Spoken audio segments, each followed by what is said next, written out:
Nazdar bikeři a bikerky. Dneska jsem se rozhodl vyjet kousek za hranice a to do Bělosko-Běla. Mají tady moc krásný single traily. Sice dneska počasí nám nepřeje, protože docela hodně fouká, tak na mě nespadne žádný strom. No a jinak trailu, tak sezových tak je několik, ale co stojí za zmínku je, že je tady opravdu moc hezký výjezdový trail. Není nějak náročný, žádné prutka stoupání, že se to tak klikátí v lese a když jdete nahoru, tak tam na vás čeká občerstvení. Je tam nějaká krčma, dá se dát pivko, nějaké jídlo. O víkendu je to docela hodně lidí, takže přes týden za mě lepší. Ale jinak to stojí za to. Jinak tu je na výběr teda. Jsou tu myslím 2 červené, 1 červená a 1 flow trail modrý. Ten se jmenuje Twister. Je to takové docela hodně podobné, řekl bych třeba Superflow nebo něčemu takovému.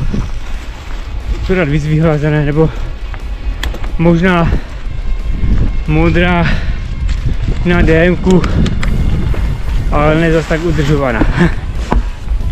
Jo, takže na té modré, pro ty, co mají rádi skoky, tak bych tam nejezdil, protože tam myslím, že snad skoro žádné skoky nejsou. Je to vyloženě flow.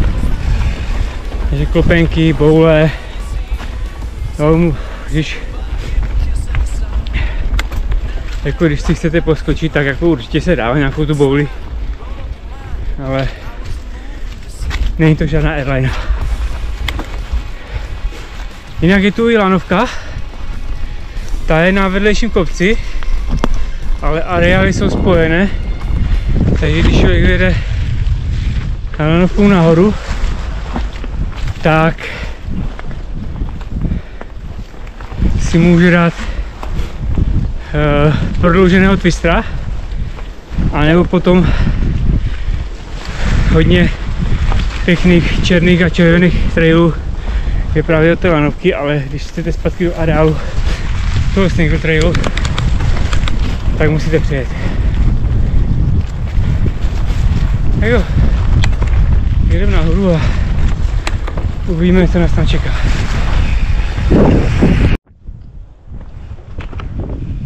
Tak jo, jdeme na to. Vybral jsem červenou.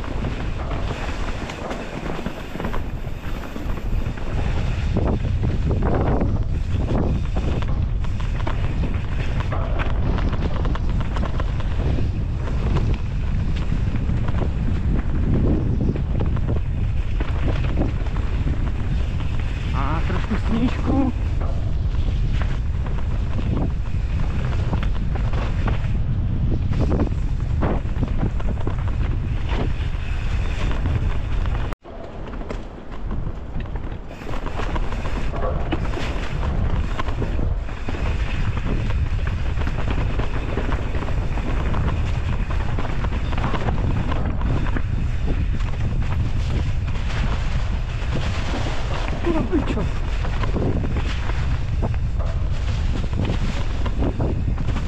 Mohl bych to koukat tu listí, ale je dobrý.